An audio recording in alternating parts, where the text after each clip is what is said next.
আসসালামু আলাইকুম viewers, welcome to Tamanna's kitchen. চলে আসলাম নতুন আরও একটি রেসিপি নিয়ে। আজকে আমি আপনাদেরকে তৈরি করে দেখাবো খুবই মজাদার পাউরুটি দিয়ে বিকালের জন্য মজাদার একটি নাস্তার রেসিপি। তাহলে চলুন ভিউয়ার্স, দেরি না করে রেসিপিতে যাওয়া যাক। তো প্রথমে এখানে আমি 1 কাপ পরিমাণে পেঁয়াজ কুচি নিয়েছি। তারপরে এখানে আমি কাঁচামরিচ কুচি নিয়েছি 2 টেবিল চামচের মতো। তারপরে এখানে আমি একটা ম্যাগি মশলার প্যাকেট দিয়ে দিলাম। ম্যাগি মশলাটা দিলে এটা কিন্তু খেতে বেশি ভালো লাগে।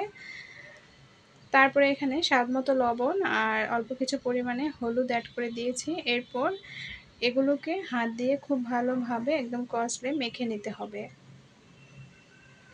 আর আমার রেসিপিগুলো যদি আপনাদের কাছে ভালো লেগে থাকে তাহলে অবশ্যই আমার চ্যানেলটির পাশে থাকবেন আর ভিডিওটি দেখার আগে একটা লাইক দিয়ে ভিডিওটি কন্টিনিউ করবেন। তো এ পর্যায়ে মাখা হয়ে গেলে এখানে আমি চিংড়ি মাছের কিমা দিয়ে দিচ্ছি। আর এটা দিলে কিন্তু বেশি ভালো লাগে খেতে। আর যদি হাতের কাছে না থাকে তাহলে না দিলেও চলবে। আর যদি আপনারা চিংড়ি মাছটা না দিতে চান সেক্ষেত্রে কিন্তু মুরগির কিমা দিতে পারেন। তো তারপরে আমি দেওয়ার পরে এটাকে আবার ভালোভাবে মেখে নিয়েছি। এখানে আমি 1 চা চামচের মতো আদা রসুন বাটা দিয়ে দিয়েছি। দেওয়ার পর এটাকে আবারও ভালোভাবে মেখে নিয়েছি। তারপরে এখানে 1 চা চামচের মতো জিরার গুঁড়া, ভাজা জিরার গুঁড়া অ্যাড করে দিয়েছি। তারপরে এখানে আমি 4 পিস পাউরুটি নিয়েছি। তারপরে পাউরুটিগুলো এভাবে টুকরো টুকরো করে এর মধ্যে দিয়ে দিব।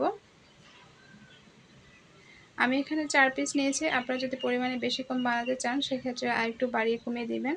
তারপরে এখানে আমি একটু পানি অ্যাড করে দিয়েছি যাতে করে পাউরুটিটা খুব ভালোভাবে নরম হয়ে আসে। তো দেওয়ার পর এটাকে খুব ভালোভাবে হাত দিয়ে মেখে নিতে হবে। তো দেখতেই পাচ্ছেন আমি খুব সুন্দর করে মাখিয়ে নিয়েছি।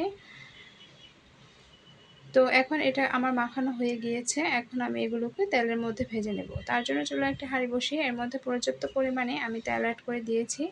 তেলটা যখন গরম হয়ে যাবে আমি এক এক করে এগুলোকে নাস্তাগুলো এর মধ্যে দিয়ে দিব। তো এখন আমি এগুলোকে হালকা ব্রাউন কালার করে ভেজে নেব। চুলার আঁচটা মিডিয়াম টু লো আঁচে রেখে এগুলোকে ভেজে নিতে হবে।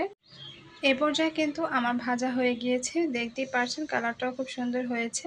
আর চুলার আঁচটা কিন্তু অবশ্যই মিডিয়াম টু লো আঁচে রেখে এগুলোকে ভেজে নেবেন। তো এখন ভাজা হয়ে গেলে একটি ছাঁকনি দিয়ে আমি এগুলোকে তেল থেকে ছেঁকে তুলে নিচ্ছি। এই নাস্তাটি খেতে কিন্তু খুবই মজা। বিকালে আপনারা চায়ের সাথে এই নাস্তাটি অনায়াসে বানিয়ে নিতে পারেন। আর যদি বাসায় মেহমান চলে আসে তাহলে ঝটপট এই নাস্তাটি বানিয়ে দিতে পারেন। এটা কিন্তু খেতে খুবই মজা। ছোট থেকে বড় সবাই খুব পছন্দ করবে।